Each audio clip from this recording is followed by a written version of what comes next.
우리 성경 보겠습니다. 잠언 13장 21에서 22절 다 같이 읽겠습니다. 시작. 재앙은 죄인을 따르고 선한 보응은 의인에게 이르느니라. 선인은 그 산업을 자자손손에게 끼쳐도 죄인의 재물은 의인을 위하여 쌓이느니라. 제가 쉬운 성경으로 읽어드리겠습니다. 재앙은 죄인을 찾아다니고 선한 보상은 의인을 따라다닌다. 선한 사람은 자기 재산을 후손 만대에 물려주지만 죄인의 재산은 의인에게 돌아간다. 아멘. 오늘 설교 주제는 작은 것이 주는 큰 보상. 여러분은 자신의 수고에 대해서 어쩔 때 보람을 크게 느끼게 됩니까? 자신의 수고를 통해서 누군가 기뻐하거나 도움이 되어서 자기 자신이 필요한 존재라고 느낄 때 그때 보람을 느끼게 되지 않습니까? 나는 저 사람에게 쓸모 있는 존재라고 느낄 때 자긍심도 생길 것입니다. 그러나 자신의 작은 수고에 대해 생각보다 엄청난 보상까지 기다리고 있을 때 그 보람은 상상 이상일 것입니다. 크게 생각하지 않고 그저 사심 없이 순수하게 도왔을 뿐인데 그 보상이 갑자기 자기에게 지급되었을 때 굉장한 기쁨을 얻게 될 것입니다. 그러나 보상을 바라고 필요 이상으로 수고해주고 친절을 베풀고 그 다음에 기대했는데 보상이 적거나 없을 때 많이 실망하게 될 것입니다. 때로는 억울하게 생각할 것입니다. 필요 이상으로 이렇게 친절을 베풀고 수고하는 이유가 무엇입니까? 바라는 것이 그만큼 있기 때문에 그렇습니다. 의미 없는 것에 너무 친절을 많이 베풀어 줍니다. 그런데 필요한 만큼 사람은 보상을 해줄 수밖에 없습니다. 필요한 만큼 중요한 것에 큰 보상을 해줍니다. 이처럼 우리는 자기 자신은 어마어마한 보상을 기대하면서 불필요한 수고와 불필요한 정성을 들였지만 결국에는 그것에 대해서 받는 사람 입장에서는 그것을 그 마음만큼 인정해주지 않을 때가 있습니다. 그래서 억울한 마음이 생길 때가 있습니다. 자기 입장에서는 최선을 다한 것 같은데 알고 봤더니 상대에게는 아무 가치가 없는 거였습니다. 오히려 불필요한 그런 과한 친절을 베풀었던 것입니다. 오늘 말씀을 보면 선한 사람과 죄인에 대해서 말하고 있습니다. 그리고 보상으로 재물이 예정되어 있습니다. 또 벌에 대해서 재앙을 말하고 있습니다. 이 잠언은 지혜서입니다, 여러분. 하나님께서 주신 지혜의 말씀입니다. 권선징악의 기본 의도를 담고 있습니다.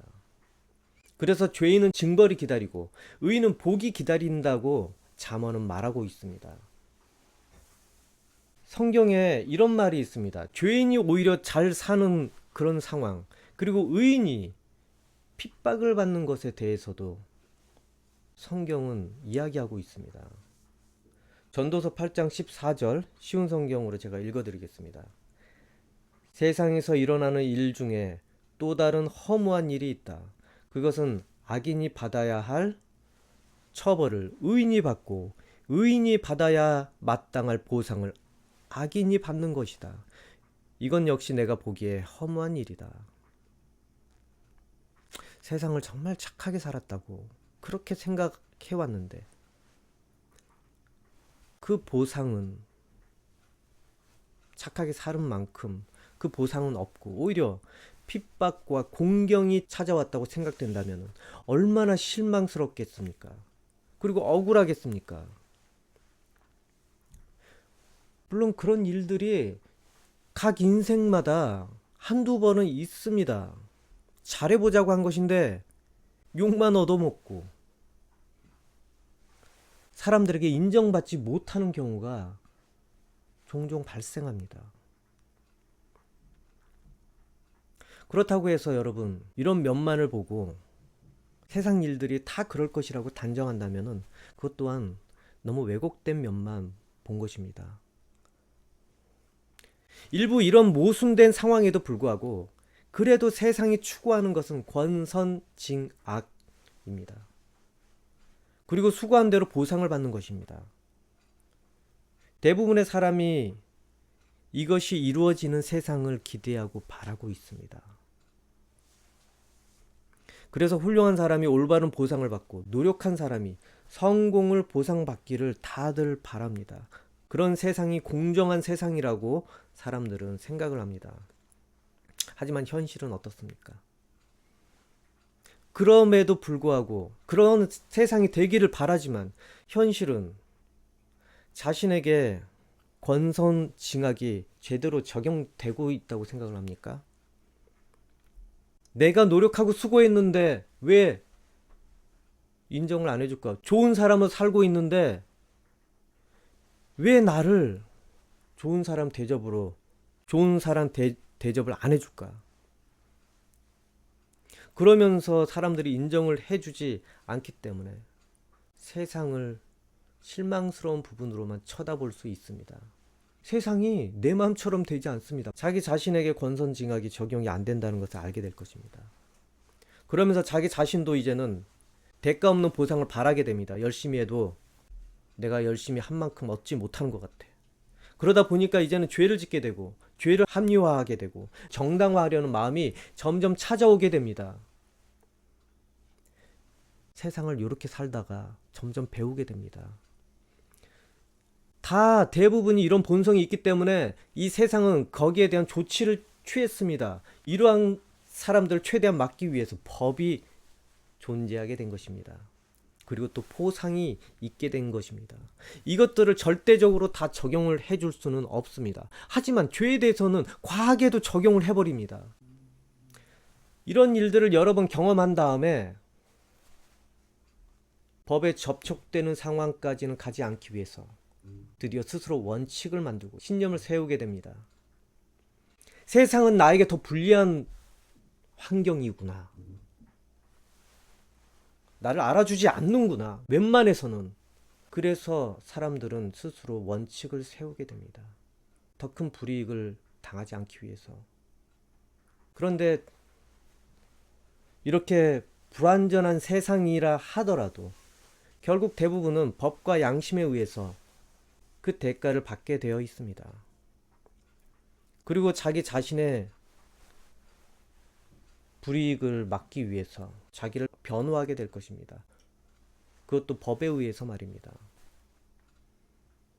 그리고 적절한 보상을 또 열의 5 이상은 받게 될 것입니다. 물론 열의 열을 받는 이상적인 사회면 얼마나 좋겠습니까? 그런데 아쉽게도 10번 착한 일에서 5번 인정받을까? 그 정도로 세상은 냉정하다는 것입니다. 그렇다고 막 산다고 해서 또 뭔가 좋은 일이 생길까요? 더 망가집니다. 하나님께서도 믿는 우리에게 말씀을 주셔서 바르게 살게 가르치게 하셨습니다. 그 취지는 권선징악, 바로 그것입니다.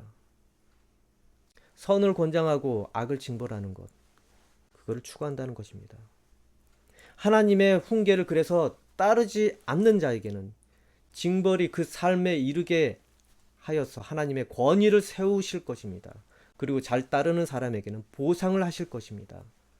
세상에도 권선징악이 기본 취지 아닙니까? 그 나라를 지탱하고 그리고 그 무리를 지탱하기 위해서. 이처럼 하나님 나라에도 이런 법이 있다는 것입니다. 그래서 믿지 않는 자는 세상에 의해서 세상 순리대로, 그리고 믿는 사람은 말씀에 의해서 자신이 뿌린 대로 그렇게 얻게 됩니다. 하지만 세상은 완전하지 않으니 오히려 자기가 지은 죄보다 더 참혹한 대가를 맞을 수도 있습니다. 자기가 착하게 사는 것보다 더 적은 보상을 받게 될 수도 있습니다. 사람들은 지은 죄보다 이 죄값을 적게 받거나 숨길 수도 있다고 생각을 합니다. 하지만 세상은 쉽게 속아주지를 않습니다. 거의 70% 이상 그 속인 죄값까지, 그렇게 가혹한 세상이 우리가 살고 있는 세상입니다. 드라마나 영화를 보면은 잘 숨기고 잘 속이고 잘 도망다니고 그렇습니다. 그런데 드라마나 영화와는 달리 더 가혹한 것이 우리가 살고 있는 현실이라는 것을 잊지 말기 바랍니다.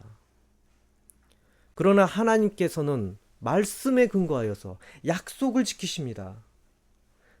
물론 우리 바램만큼 보상이 아닐 수도 있습니다. 하지만 하나님께서 바라시는 만큼, 그리고 하나님께서 원하시는 그 뜻대로 행한다면은 우리가 행한 것보다 더 큰 보상을 얻게 될 수도 있습니다. 우리가 드린 것보다도 더 큰 보상을 하나님께서 해 주신다는 겁니다. 오늘 말씀에는 죄를 지은 죄인에게 재앙이 찾아온다고 했습니다. 모두 하나님께서 설정하신 대로, 물론 여기에 이 재앙이 죄인을 찾아다닌다고 했는데, 죄가 없더라도 재앙은 불가피하게 나라와 또 사회적인 상황, 그리고 공동체 아니면 다른 사람을 통해서도 찾아올 수 있습니다. 그러나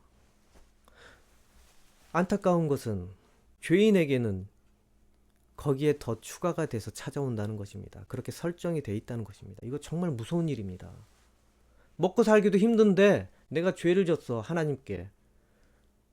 먹고 살기도 힘든데 그 죄값이 나를 마치 유도미사일처럼 막 찾아다니고 있습니다. 따라다니고 있습니다. 여러분, 찾아오는 재앙은 작정하고 그 죄인을 타겟으로 찾아 돌아다니기 때문에 더 치명적입니다. 더 치명적이라고. 그냥 어쩌다 발생한 것은 내가 타겟이 아닙니다. 그런데 나를 타겟으로 찾아오는 이 재앙들은 나에게 맞춤형이 되어 있습니다. 그러니 얼마나 더 괴롭겠습니까?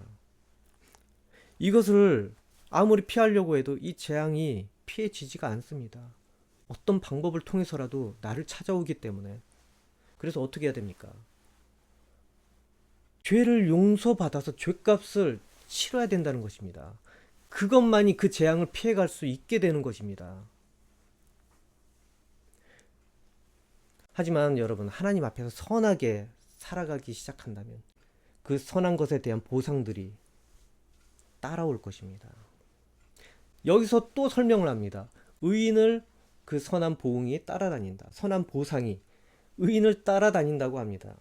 상을 주려고 계속 따라다닌다는 것, 생각만 해도 너무 즐겁지 않습니까? 나에게 뭔가 도움을 주려고 계속 나를 쫓아다닙니다.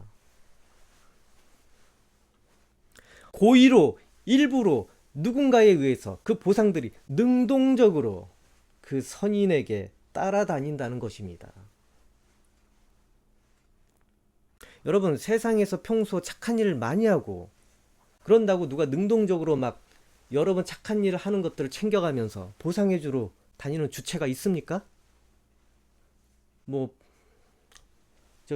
복지센터라든지 자선단체 그럴 수도 있습니다. 그러나 그렇게 착한 일을 세상에서 평소에 많이 하더라도 바로바로 그것을 알아주지 않습니다. 단지 언젠가는 드러나게 되고 그것에 은혜를 입은 이들이 깨달은 만큼 보상을 해주는 게 전부입니다. 그러나 하나님께는 주체가 있다는 것입니다. 그것을 행하는 것을 보상을 해주기 위해서 따라다닌다는 것입니다. 그 행위에 대한 보상을 반드시 해줍니다. 세상 사람들은 까먹고 잊어버리지만 불완전한 세상에서 누가 해줄 주체가 없기 때문에 발견되면 해주고 보상을, 아니면 자기가 드러내거나. 하지만 하나님의 말씀 안에 있는 이 존재는 주체가 됩니다. 여러분 하나하나 다 관찰하고 따라다닌다는 것입니다. 누군가 보상을 해준다는 것입니다. 절대 모른 척 안 한다는 것입니다. 잠언 19장 17절을 제가 읽어드리겠습니다. 쉬운 성경. 가난한 자에게 베푸는 일은 여호와께 빌려드리는 것이니 그분이 후하게 보상하신다. 이런 본문처럼 하나님께서는 적극적으로 하나님 이름으로 하는 선행에 대해서 어떻게 할 건지 성경에 적어 놓으셨습니다. 이렇게 설명하셨습니다. 가난한 이를 돕는 것은 하나님께 빌려드리는 것이라 하니, 정말 이 표현이 얼마나 하나님 마음을 잘 표현하는 것인지 아실 것입니다. 이 정도의 말씀까지 하신 것은 그 정도로 확실히 하겠다는 것입니다. 그리고 신약에 예수님까지 이를 확인시켜 주셨습니다. 마태복음 6장 4절 쉬운 성경. 아무도 너의 구제함을 모르게 하여라. 그러면 숨어서 보시는 네 아버지께서 네게 갚아주실 것이다. 더 놀라운 확신을 보여주는 구절은 바로 이 구절입니다. 어떤 구절? 누가복음 14장 12에서 14절. 제가 읽어드리겠습니다. 쉬운 성경. 예수님께서 초대한 사람에게도 말씀하셨습니다. 너는 점심이나 저녁을 차려놓고 네 친구들, 형제들, 친척들, 그리고 부유한 이웃들을 초대하지 마라. 이들은 너를 도로 초대하여 보답을 한다. 오히려 잔치를 베풀 때는 가난한 사람들, 걷지 못하는 사람들과 다리를 저는 사람들과 보지 못하는 사람들을 초대하여라. 그러면 너희에게 복이 있을 것이다. 그들은 네게 되갚을 것이 없다. 너는 의인들이 부활할 때에 보상을 받을 것이다. 이 본문은 보상에 대한 설명 중 거의 끝판왕이라고 저는 생각을 합니다. 이유는 우리가 생각하는 보상과 완전히 반대되기 때문에 그렇습니다. 우리는 그래도 자신에게 적절한 보상을 해줄 수 있는 이들에게 우리는 친절을 극진히 베풉니다. 그리고 잘 대해줍니다.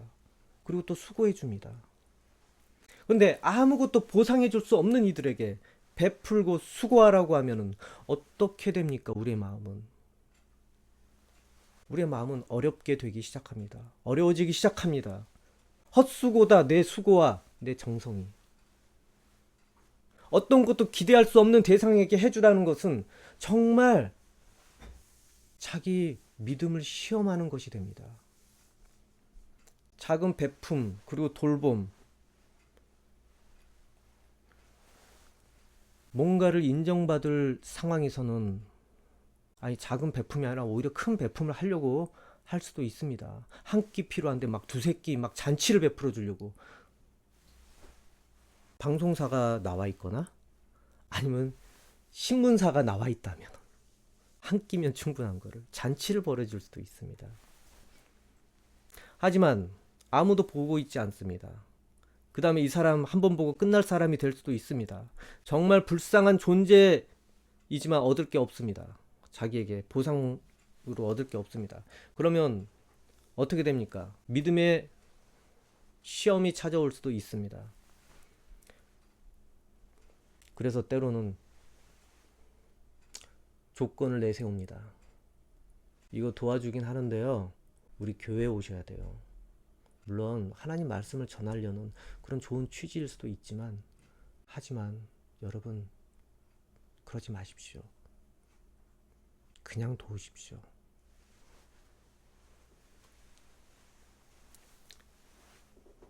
하나님께서 여러분이 조건을 내걸지 않더라도 반드시 갚아주신다는 것입니다. 그것까지 믿고 아까워하지 말고 베풀라는 것입니다. 돈은 현실입니다. 그것은 이상과 주장인지 실제 상황인지 명확하게 증명을 해줄 것입니다. 말만 입에 발린 말을 하고 실제 현실에서 아무것도 하지 않는다면 단지 주장일 뿐입니다, 여러분. 돈은 현실이라고 이야기했습니다. 말을 하고 실제적으로 이 캐시가 전해진다면 이제 현실이 되는 것입니다. 말만 친절하게 잘하고 그 다음에 돌아서면 끝나는 것들은 그거는 현실이 아닙니다. 아무것도 한 것이 아닙니다. 야고보서 2장 15에서 17절에 이런 말씀을 했습니다. 쉬운 성경. 그리스도 안에서 한 형제 자매 된 사람이 옷이나 먹을 것이 필요할 때 하나님께서 은혜를 베푸시기를 몸을 따뜻하게 하고 먹을 것을 좀 많이 드십시오 라고 말하고 그 사람에게 필요한 것을 주지 않는다면 그런 말은 아무 도움이 되지 않을 것입니다. 믿음도 마찬가지입니다. 행동이 따르지 않는 믿음은 죽은 믿음입니다. 그 사람을 아끼는 말을 한 만큼 현실적으로 뭔가 있어야 된다는 이야기입니다. 도움을 줄 만한 것들, 실제 입으로 말하는 마음과 친절로는 하나님께 아무런 보상을 기대할 수 없습니다, 여러분.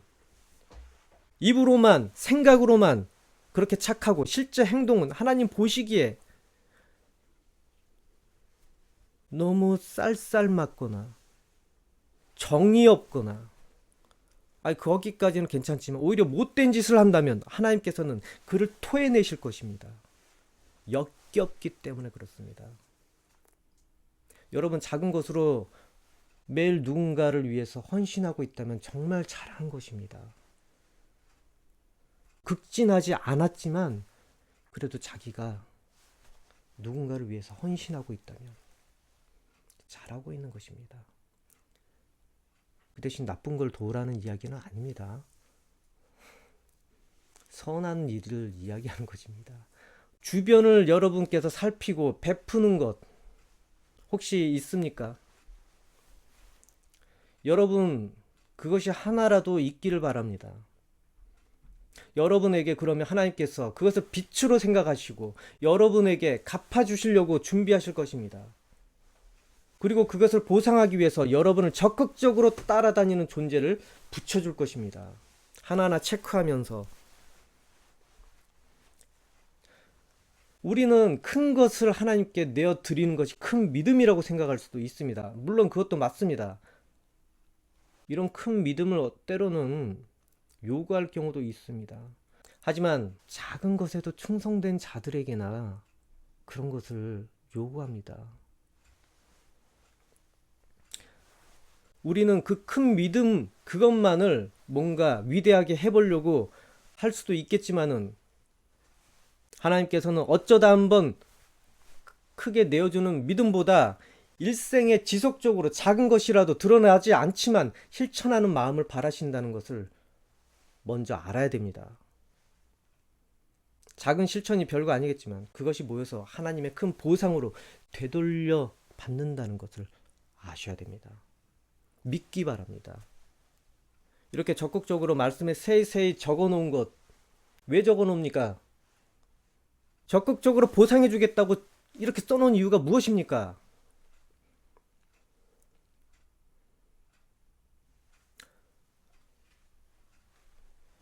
보상이 확실하기 때문에. 하나님께서 안 해주시면 얼마나 민망하겠습니까? 보상이 확실하기 때문에. 또 사람들이 이해하지 못할 것 같아, 안 믿을 것 같으니까 계속 써놓은 것입니다. 하지만 여러분이 가난한 사람을 멸시하고 만약에 그러고 있다면 여러분, 재앙이 여러분을 찾아다니는 것도 확실하다는 이야기입니다. 하나님께 죄를 지은 죄인 확실하게 재앙이 찾아다니는 것, 이것도 알아야 됩니다. 복만 받을 것을 기대하지 마시고. 그래서 우리는 가난한 이들을 멸시하지 않고 도와야 됩니다. 그런데 문제가 있습니다. 여기서 그렇다고 세상 모든 가난한 이들을 돕고 살라는 그런 취지로 성경에서 말하는 것이 아니라는 것입니다. 바로 자기 형제와 자매, 가족, 이웃들이 메인 타겟입니다. 여기서 형제는 혈연만을 말하는 것이 아닙니다. 하나님께 속한 형제, 자매까지 해당이 됩니다. 불특정 다수보다 더 불쌍히 여기기 어려운 존재가 바로 자신과 이해관계로 얽히고 설켜 있는 옆에 대상들 아니겠습니까? 누구보다 사랑하기 힘들고 돕기에 자존심 상하게 만드는 그런 존재들이 옆에 대상들입니다. 누구보다 좋은 것 나쁜 것 겪은 것이 많다 보니 상처도 많을 테고 답답함도 누구보다 많을 테고,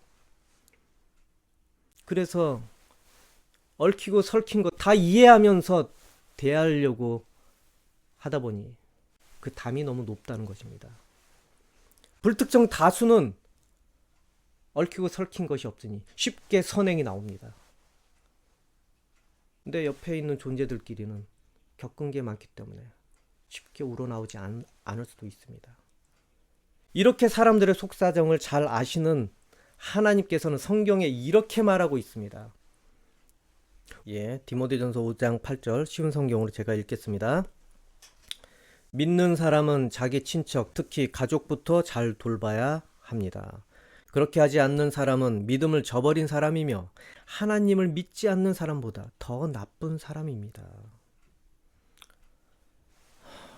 마음에 부담이 되시죠? 외부에는 착한 행실을 드러내고 내부에서는 몰인정한 존재가 얼마나 나쁘고 악한지 하나님께서는 뼈를 때리게 하는 그런 말씀을 이 성경에 쓰게 하신 것입니다. 여러분 자신에게 가까이 허락된 이들에게 먼저 선행을 베푸시기 바랍니다. 물론 위대해 보이지 않을 수 있습니다. 대단해 보이지 않을 수도 있습니다. 나는 나가서 노숙자를 도울 거야. 그런데 막상 집에서는 대단한 선행을 밖에서는 해 보였을 수도 있지만 내부에서는 그것 때문에 희생시키고 있다는 것을 알아야 됩니다. 모든 선행의 기본이 가까운 곳부터라는 것을 아시길 바랍니다. 세상 사람들에게 착한 척하기 이전에 같은 믿음의 교인에게 그리고 가족들에게 그 행실을 착하게 사십시오. 자녀는 친구에게 먼저 인정받기 전에, 여친, 남친에게 인정받기 전에 부모에게, 형과 누나에게 그리고 동생에게 인정받기에 힘쓰시고, 아내나 남편은 먼저 부부에게 인정받기에 애를 써보시기 바랍니다. 그리고 더 중요한 것은 세상에 인정받기보다 자기 안에 계시는 성령 하나님께 인정받기에 최선을 다하시기 바랍니다. 그러면 가장 가까운 곳, 작은 곳부터 보상이 시작되는 인생이 될 것입니다. 그리고 하나님께서 그 작은 선행을 보시고 진정성을 확인하실 것입니다. 그래서 외부에서 더더욱 인정받아 살게 하나님께서 도와주실 것입니다. 여러분 인생 중에 하나님께서 주시는 선한 보상이 늘 따라다니기를 원합니다. 기도하겠습니다.